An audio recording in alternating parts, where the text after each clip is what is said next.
पूरे देश में लोकसभा चुनाव की चर्चा हो रही है और ऐसे में हम मौजूद हैं आजमगढ़ में। आजमगढ़ लोकसभा से इस समय भाजपा से उम्मीदवारी पेश कर रहे हैं वर्तमान में सांसद दिनेश लाल यादव उर्फ निरहुआ, तो वही सपा की तरफ से एक बार फिर से धर्मेंद्र यादव को प्रत्याशी बनाकर मैदान में उतारा गया है। लेकिन बसपा की तरफ से अभी तक कोई कैंडिडेट नहीं आया है। आपको बता दें, इंडिया गठबंधन की तरफ से ये धर्मेंद्र यादव प्रत्याशी बने हैं। तो क्या लग रहा है कि आजमगढ़ लोकसभा में क्या अखिलेश यादव के नहीं आने से अखिलेश यादव का पलड़ा मजबूत हो रहा है, या गुड्डू जमाली के सपा के साथ आने से धर्मेंद्र यादव का पलड़ा मजबूत हो रहा है? ये सारे सवाल हैं और इन सारे सवालों की गुत्थी हम जनता के बीच से जानेंगे, क्योंकि चुनाव की तारीखों का ऐलान भी हो चुका है। 1 जून को यहाँ पे चुनाव होंगे और उसके बाद यहाँ की जनता किसके पक्ष में जाएगी ये परिणाम के समय पता चलेगा। मैं आपको बता दूं, इस वक्त आजमगढ़ के मनिकाडी के मार्केट में हूँ और मेरे बगल में आप देखेंगे तो यहाँ फल की दुकान लगी है और कुछ लोग इधर मार्केट में टहल फिर रहे हैं। आइए लोगों से हम बात करते हैं और देखते हैं कि क्या है लोगों की प्रतिक्रिया। क्या नाम है आपका? अपना नाम बता दीजिए। अरे उनसे पूछिए। नाम अपना बता दीजिए। वीरेंद्र यादव। अच्छा, ये बताइए आजमगढ़ में क्या माहौल है आपकी बार? आजमगढ़ में अच्छा माहौल है। अच्छा माहौल है। हाँ। निरहुआ एक बार फिर भाजपा से आ रहे हैं और लोग कह रहे हैं कि अब की बार अखिलेश यादव नहीं आ रहे हैं, तो लग रहा है निरहुआ जीत जाएंगे। नहीं, वो ये सब गलत फहमी है। वो नहीं जीतेगा चुनाव, क्योंकि जो नरेंद्र मोदी हैं ना, इनका वो बोले थे कि हम प्रधानमंत्री हो गए तो बहुत अच्छा समय आएगा, अच्छा दिन दिखाएंगे, लेकिन किसी को अच्छा दिन देखने को नहीं मिला। हाँ, निरहुआ 2 साल से सांसद हैं, क्या उनके कुछ काम नज़र आपको दिखा? कुछ नहीं, हम तो कहीं नहीं पर जाने कोई क्या काम वो करवाए, कुछ नहीं पता है। 16-17 महीना हो गया, उनका कुछ काम नहीं कहीं मिला। हाँ, कई लोगों से हम बात किए तो लोग कह रहे हैं कि रोड बनवा दिए हैं, बढ़िया से दौड़ कहीं नहीं, कुछ नहीं बना है। नहीं, ये तो गलत बात है। तो धर्मेंद्र यादव क्या अब की बार जीत जाएंगे लग रहा है आपको? हाँ, जीत जाएंगे। तो सरकार तो उन्हीं लोग की रहेगी, तो काम कहाँ से कर पाएंगे? तो ईवीएम जब मशीन है तो वो तो जीत ही जाएंगे। ये तो लोग कहते हैं कि ये तो बस बात लोग करते हैं, ये लोग जीत जाते तो ईवीएम नहीं होता है और कोई दूसरा जीत जाता है तो ईवीएम नहीं, ईवीएम तो चोर है ही है। ईवीएम से वो हमेशा 10 साल से चुनाव जीत रहे हैं। उनको मशीन जो है ना चुनाव जिता रही है। मशीन नहीं रहेगी तो? मशीन नहीं रहेगी तो उनका सफाया हो जाएगा। हाँ, मशीन अगर जिस दिन हट जाएगी तो बीजेपी का सफाया हो जाएगा। खाली वो लोग ईवीएम के बदल जीत रहे हैं। हाँ, वो लोग ईवीएम के चुनाव है। ईवीएम जिस दिन हट जाएगी उस दिन वो लोगों का सफाया हो जाएगा। लेकिन चुनाव आयोग अभी हाल ही में वार्तालाप किया है लोगों से और बोला है कि पूरी तरीके से ईवीएम सेफ है, इसमें लोग अपनी गलती नहीं दे रहे, ईवीएम की गलती दे रहे हैं। नहीं, ईवीएम की गलती है। मशीन की गलती है इसमें। मशीन से हमारा वोट हम कहीं दाब रहे हैं, वोट हमारा कहीं जा रहा है। लेकिन कैसे आप बहन जी अलग लड़ रही हैं और अखिलेश यादव और कांग्रेस लोग एक साथ मिल के आ गए हैं? तो सब अपनी अपनी पार्टी है, अपना अलग अलग है, विचार है, वो लोग लड़ रहे हैं। तो लेकिन आजमगढ़ का माहौल क्या है? आजमगढ़ का माहौल ठीक है। कौन निकालेंगे आपकी बात? सपा जीतेगी। सपा जीतेगी। अच्छा, चलिए आइए और लोग से बात करते हैं और इस मुद्दे पे हम चर्चा करते हैं और लोगों से, क्योंकि यहाँ एक फल बेच रहे हैं भाई साहब, थोड़ा इनसे रूबरू हो जाते हैं। क्या नाम है आपका? हम क्या बोले? नाम अपन बता दें। रुदल। क्या लगत हो आजमगढ़ का माहौल? अभी कुल तो हम ना बताए भाई क्या लगत है। नहीं, इस समय सांसद के है तो यार निरहुआ तो का कुछ काम लौकत है उन पर? अरे कुछ तो ना लौकत है बेलन में, कोई तो दिखाई नहीं दे रहा है कि क्या लौका है। जिले में बड़ी चर्चा हो रही है निरहुआ की। अरे होने दीजिए, जो कर रहा है वो करने दीजिए। जब हम लोग नहीं जानते तो हम लोग क्या चर्चा करेंगे? तो क्या लग रहा है आपकी बार कौन आएगा? आपकी बार कौन आएगा? कौन बताएं कौन आएगा? आजमगढ़ से आप लोग किसको चुनेंगे आपकी बार? आपकी हम लोग चुनेंगे दूसरे को। किसको? अब किसको बताए? 4 पाइप और दिया जाएगा। 4 पाइप पे? 4 पाइप पे कौन है भाई? मूल निवासी वाला। मूल निवासी वाला? ये कोई नया आ गया क्या? हाँ, आया होगा तभी तो। अच्छा, क्या नाम है उनका? हाँ, बामन मेश्राम साहब। तो आजमगढ़ से वो प्रत्याशी बनाए गए हैं। हाँ, कोई बनाएंगे। अच्छा अच्छा। अरे तो मेश्राम साहब कहाँ यहाँ चलने वाले हैं, कहाँ आप लोग अपना वोट बेकार करने जाएंगे? अरे चले या ना चले, हम लोग उन्हीं को देंगे। अच्छा, आइए कुछ और लोग से बात करते हैं, देखते हैं। बाबू इधर आइए, थोड़ा भागिए मत, आइए आइए। चलिए कुछ और लोग यहाँ बुद्धिजीवी वर्ग के लोग बैठे हैं, थोड़ा इन लोग से परिचय हो जाए, बात हो जाए। क्या नाम है चाचा? मेरा नाम है जय बहादुर मौर्य। हाँ, तो आप स्वामी प्रसाद मौर्य की तरफ वाले हैं या केशव प्रसाद मौर्य की तरफ वाले? ना हम स्वामी प्रसाद मौर्य की तरफ हैं, न केशव प्रसाद मौर्य की तरफ हैं। हाँ, किसकी तरफ हैं? हमारा स्वयं का एक संगठन चलता है वाम से। हाँ, हम उसके विंग से हैं, राष्ट्रीय किसान मोर्चा उसका विंग है। उसके राष्ट्रीय अध्यक्ष हैं माननीय प्रोफेसर चौधरी राम सुरेश वर्मा। उसी संगठन में हम काम करते हैं। आप पूछना क्या चाहते हैं? बताइए, संगठन में आप काम करते हैं, आजमगढ़ के चुनाव को लेकर क्या आप कहना चाहेंगे?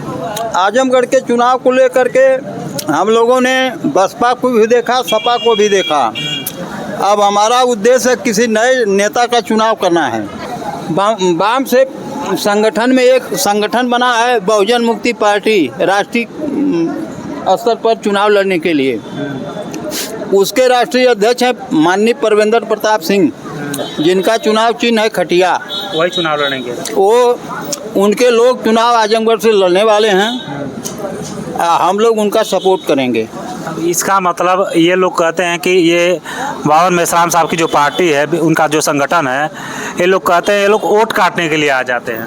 कहने वाले तो सभी लोग कहते हैं वोट काटने के लिए। अगर ये लोग चुनाव के सामने ये लोग दिखेंगे और उसके बाद नहीं दिखेंगे। सुनिए, ये लोग चुनाव के सामने नहीं, जब से ये संगठन बना है पहली बार नहीं, 400 के ऊपर जो सीट है उस पर पहली बार लड़ाए थे 2015 में। आई वोट काटने वाली जो बात है ना, वोट काटने वाले तो जो आपस में जो लड़ रहे हैं अखिलेश और मायावती, वोट तो यही लोग काट रहे हैं बहुजनों का। बहुजनों का वोट लेके जाते हैं, लेकिन बहुजनों के हित में काम नहीं करते हैं, तो वोट देने से उनको फ़ायदा क्या है?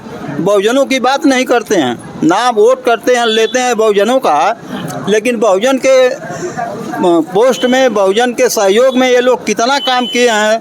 मैं तो दोनों लोगों के लीडरों से पूछना चाहता हूँ डंके की चोट पर कि बहुजनों के लिए इन्होंने क्या किया। आपकी पार्टी माननीय अखिलेश जी से और माननीय मायावती जी से मैं ये पूछना चाहता हूँ कि आपके चैनल के माध्यम से बहुजनों के लिए इन्होंने क्या किया। हाँ, अच्छा, आप लोग चुनाव लड़ रहे हैं, चलिए ठीक है, आप लोग को क्यों लोग वोट देंगे हमें बताइए। इसलिए देंगे कि हमारा जो वोट का मैन्युफैक्चर होगा, जो घोषणा पत्र होगा, हम उसको गारंटी के साथ लिख के देंगे और उसको करेंगे। अच्छा, आप बताइए, इनकी पार्टी के बारे में आप जानते हैं? हाँ, उसी पार्टी में हम भी रहते हैं। हम ब्लॉक अध्यक्ष हैं। अच्छा, हाँ। तो फिर बताइए अब की बार यहाँ से कौन आएगा चुनाव में, कौन जीतेगा यहाँ पर? आपको क्या लग रहा है, इनकी पार्टी जीत जाएगी? नहीं, हमारी पार्टी तो जीतेगी नहीं, लेकिन काम तो करती है हमारी पार्टी बहुत। पहले आप लोग को भरोसा है कि आप लोग जीत नहीं पाएंगे, बताइए, जब आप लोग को पूरा भरोसा है कि आप लोग जीत नहीं पाएंगे तो फिर कैसे चुनाव आप लोग वो न कह रहे हैं। हाँ। लेकिन हम जीतने के लिए लड़ रहे हैं और जीतेंगे, ये हमारी गारंटी है। और आपके साथ एक और लोग हैं, थोड़ा उनसे बात करते हैं। अपना परिचय दीजिए सबसे पहले। मैं धर्मेंद्र कुमार मौर्य हूँ। अच्छा, ये बताइए, आपकी पार्टी आजमगढ़ के लोकसभा चुनाव में उतरी है, संगठन आपका? अब कौन सी पार्टी के बारे में आप बात करना चाहते हैं? आपके संगठन के बारे में बात। नहीं, मेरा संगठन कोई, किस संगठन के बारे में जानना चाहते हैं? अच्छा, ये बताइए सबसे पहले, ये आप ही के साथ हैं? नहीं, वो हमारे साथ नहीं है। आपके साथ नहीं है। चलिए, क्या लग रहा है आजमगढ़ का माहौल, आप बताइए। आजमगढ़ का माहौल क्या लगता है कि अभी जैसा कि देश भर में जो चुनाव के मुद्दे चल रहे हैं, क्योंकि भारत में जितनी भी पार्टियां हैं वो पार्टियां वास्तविक मुद्दे को लेकर लड़ाई में मैदान में नहीं आती हैं। जैसे अभी चाहे शिक्षा की बात करें, चाहे रोजगार की बात करें, तो इन मुद्दों को लेकर के देश भर में कोई भी पार्टी ऐसे दिखाई नहीं दे रही है। तो अभी जैसे बीजेपी की अगर बात कर लें तो बीजेपी तो जब 2014 के चुनाव के पहले इन्होंने कहा कि, और अमित शाह ने भी ये बात कही कि अगर भारतीय जनता पार्टी की सरकार बनती है तो प्रत्येक नागरिक के खाते में 15-15 लाख रुपए आएंगे। और जब वो चुनाव जीत जाते हैं और उनकी सरकार बनती है तो सरकार बनने के बाद उनको मीडिया वालों ने ही पूछा कि भाई आप 15-15 लाख रुपए कहे थे देने के लिए, तो क्या है? तो उन्होंने कहा ये तो जुमला था, ये तो चुनावी जुमला था। और ये आप लोगों ने भी मीडिया के माध्यम से सुना होगा, अमित शाह ने तो इस बात को खुद स्वीकार किया कि ये चुनावी जुमला था। तो फिर चुनावी जुमला था वो ठीक है, लेकिन क्या लग रहा है आजमगढ़ में निरहुआ ने कुछ काम किया है? देखिए, आजमगढ़ में निरहुआ की अगर जहाँ तक बात की जाए तो हम लोग क्योंकि फील्ड में रहते हैं और ये देख रहे हैं, तो निरहुआ के संदर्भ में भी ये बातें हम कह सकते हैं कि निरहुआ की इच्छा नहीं है भारतीय जनता पार्टी में रहने की, लेकिन फिर भी वो भारतीय जनता पार्टी में पता नहीं किस डर से भारतीय जनता पार्टी के साथ है। और उसकी इच्छा तो कभी नहीं रहती है कि मैं भारतीय जनता पार्टी में रहूँ। उसकी इच्छा तो, क्योंकि वो हमेशा अखिलेश यादव के समर्थन में ही रहता है, वो तो कभी जो है कि अखिलेश यादव के विरोध में ऐसी बातें ही नहीं किया निरहुआ ने कई सारी बातें करने की, और जहाँ से चुनाव लड़े वहीं से हमको लड़ा के दिखा दीजिए उनको, हम कई सारी बातें उन्होंने कही। देखिए, ये जो बातें वो कह रहे हैं तो निरहुआ ये बातें कह करके बल्कि अखिलेश जी को और ज़्यादा जो है कि आगे बढ़ाने का काम कर रहा है। कि ये तो जो राजनीति होती है, राजनीति में जिसकी जितनी ज़्यादा कह लीजिए कि उसकी अवहेलना की जाए या उसको एक तरीके से उसको तवज्जो ना दी जाए, तो ऐसे जो राजनीतिक लोग हैं, राजनीतिक लोग तो बहुत से ऐसे लोग हैं, जैसे अगर हम बात करें तो एक विधायक को उनके सामने एक बहुत बड़े नेता को पूछा गया कि आप उन्हें जानते हैं, तो फिर उस विधायक ने सीधा कह दिया कि ये कौन है, मैं क्या जानूँ इन्हें कौन है। तो इस प्रकार की चीज़ें राजनीति में, और राजनीति वास्तव में जो देश भर में राजनीति होनी चाहिए, और यदि चाहे वो कांग्रेस हो, बीजेपी हो, मतलब यूपीए और इंडिया में शामिल जो भी दल है, यूपीए या जो है कि एनडीए, तो जिनको यूपीए ही आज इंडिया है, तो इसमें जो लोग शामिल हैं, तो इन दोनों लोगों को अभी देश भर में एक ही काम करना चाहिए कि वास्तव में देश भर के लोगों को इस बात की तरफ ध्यान देना चाहिए कि कौन हमारे बच्चों की शिक्षा के ऊपर बात कर रहा है, कौन हमारे बच्चों को शिक्षा मुफ्त दिलाने की बात करता है। जो संविधान के अंदर दिया हुआ है कि संविधान में शिक्षा हमारा मौलिक अधिकार है, तो शिक्षा मौलिक अधिकार है। अगर हमारा बच्चा, हमारा बेटा बेटी है और वो डॉक्टर बनना चाहते हैं, इंजीनियर बनना चाहते हैं, तो जिस किसान परिवार के पास में, यदि उस किसान के पास में पैसे नहीं है, फिर भी उसका बेटा बेटी डॉक्टर बनना चाहते हैं, इंजीनियर बनना चाहते हैं, तो ये तो सरकार की जिम्मेदारी है। और जो भी मैदान में आ रहे हैं, तो वो अपने मैनिफेस्टो में ऐसा लिख करके दे कि देश में हम इस मुद्दे पर ही चुनाव लड़ रहे हैं कि भारत के अंदर किसी का भी बच्चा हो, बेटा बेटी हो, वो जो पढ़ना चाहते हैं उन्हें फ्री ऑफ कास्ट शिक्षा दी जाएगी। तो ये व्यवस्था इस रूप में की जानी चाहिए। इसके लिए अच्छा, जो इसका सहयोग करेगा उसको हम लोग वोट करेंगे, उसे हम वोट करेंगे। किसके समर्थन में है अभी आप? अभी देखिए, किसके समर्थन में क्या है कि हमारे सामने देश भर में जो भी पार्टी अपनी मैनिफेस्टो देगी, और ये भी कह रहे हैं कि जो पार्टी मैनिफेस्टो स्टाम्प पेपर पे भी लिख कर दे, कि स्टाम्प पेपर पे दे कि हम ये करेंगे, तो ऐसी पार्टी का हम सहयोग करेंगे, ऐसी पार्टी को हम वोट करेंगे। और जो है कि जो मैदान में लोग आए हैं अभी तक, उनमें से कुछ लोग ऐसे हैं जो काम करके दिखा सकते हैं। देखिए, जो मैदान में आए हुए लोग हैं, तो उन लोगों में से भी अभी हम लोग देखेंगे कि कौन लोग मैनिफेस्टो लेकर आ रहे हैं, और वो मैनिफेस्टो स्टाम्प पेपर पर लेकर आ रहे हैं। तो जो स्टाम्प पेपर पर लेकर आएंगे उन्हें हम वोट करने का काम करेंगे।